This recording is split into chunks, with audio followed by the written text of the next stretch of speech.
Ladies and gentlemen, fear kills dreams. Fear kills hope. Fear put people in the hospital. Fear can age you.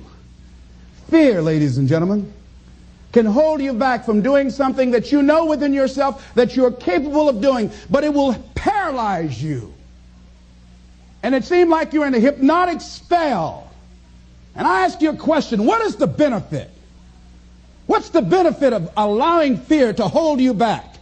What's the benefit of giving up on yourself, of not stepping out on life and taking life on? What is the benefit for you? What's the plus in that?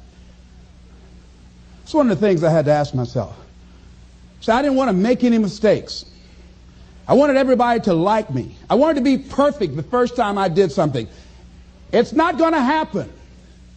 You're going to make some mistakes. You're going to hurt some folks' feelings. You're going to create some enemies whenever you decide that you want to begin to take life on. How do we handle this fear factor? How do we increase our self-esteem? You have to begin to fortify yourself. How do we do that? I believe that you have to begin to consciously monitor your inner conversation and start talking to yourself. Start building yourself up. Sometimes the only good things you will hear about you are the things that you say to you. I say, stop beating up on yourself. It's a natural inclination for us to put ourselves down. See, we are born negative, I think, in a negative consciousness because we live in a negative world. Begin to guard your mind against negative programming. Like turn off the television. Don't watch the news.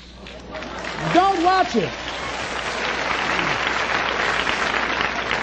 I think that more people have a sense of hopelessness and anxiety about life. If you look at the news, you cannot feel good looking at the news. You'll be scared to death. You're scared to go to sleep. I mean, it turns your power down. You've got to be conscious of that. Don't pick up the newspaper and read it. No. Just try this. Just experiment with yourself.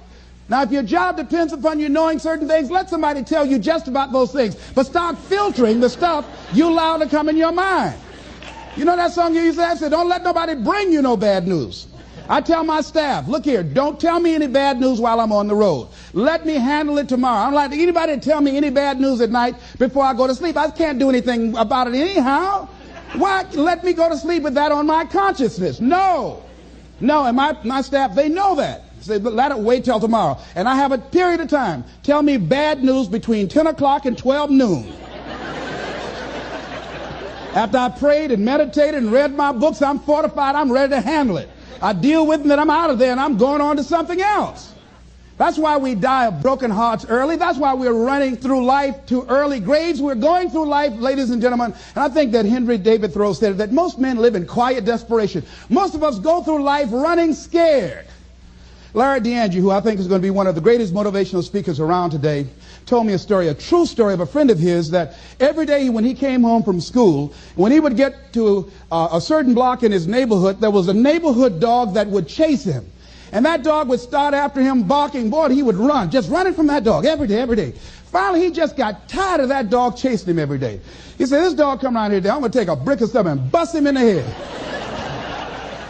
So he was walking home that day, minding his own business. Sure enough, same area, there was that dog there. And the dog started barking, he started running, he saw a brick and he stopped and picked up the brick and turned around. And the dog got close to him, he realized the dog didn't have any teeth.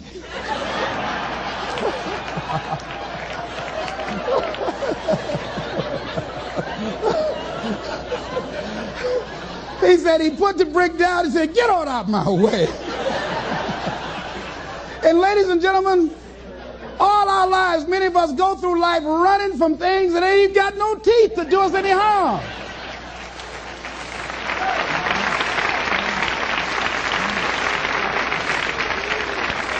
Haven't you been afraid to do something and then after you did it, you say, whoa, if I'd known it was this easy, I would have done it before. Haven't you ever had that experience? Raise your hand. Absolutely. So we created this in our minds, false evidence appearing real. We made it real in our minds.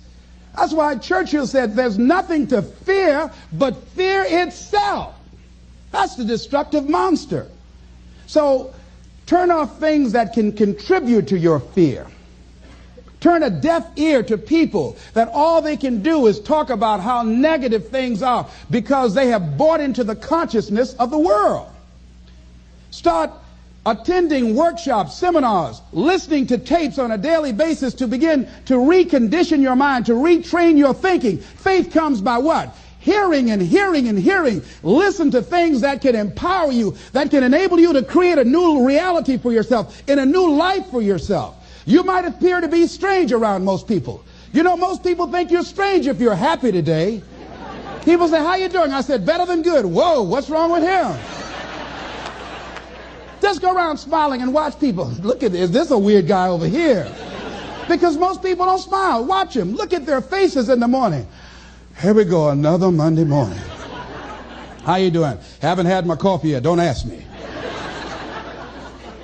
See, these people have not found their purpose in life. That's why they're grumpy. That's why they're miserable. That's why they're so negative. They're hurting and they want to hurt other people. So start practicing using programs for your mind. Seminars, books, workshops. Keep a journal. Record your thoughts. What's happening with you? Every day when you get up, have a journal near you. I use a Jack Boland journal so that I can write down my ideas. I keep it by my bed so I can write down my thoughts. See, ladies and gentlemen, we get 3 to 4 thoughts a year that if we would act on those thoughts, they could change our life. Don't say, well, I'll remember that. No, write that thought down. I got a thought today I wrote down. See, there are ideas that can come to you out of things that appear to be negative. I met a young lady who attends this church, that she was at her father's funeral and she was putting flowers on her father's grave, and she looked around and saw the other grave sites. They did not look well groomed and they were not attended to on a regular basis. She started a grave site maintenance business. Out of that tragedy, something positive has come out of it. And now she's earning more money doing that than on her present job. What idea are you sitting on? Write your ideas down. And then, once you get that idea, take the leap. Hello? Take the leap. See, a lot of people get the ideas and just walk around with them. If you don't take the plunge, I guarantee you, somebody else will. Take the plunge.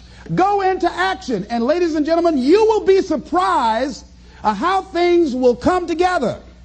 You'll be surprised. Now, you're going to have some difficult challenges. I can tell you that now. Be aware of that. Things are not going to work out exactly right. For a time they will, sometimes. And that's when life is just playing a game with you. Want you to feel good and relax. And then after a while, say, okay, the honeymoon's over now. And then life will come over there and slap you side the head.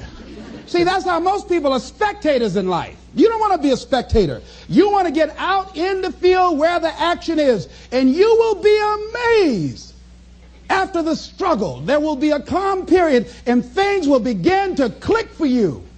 Come out here with what you got. You don't have enough money? Don't worry about it. You got the dream. You got the idea. You don't have enough resources? Don't worry about it.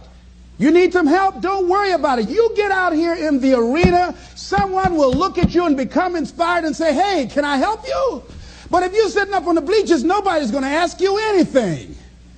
You've got to get into the flow of action. Francis Harth.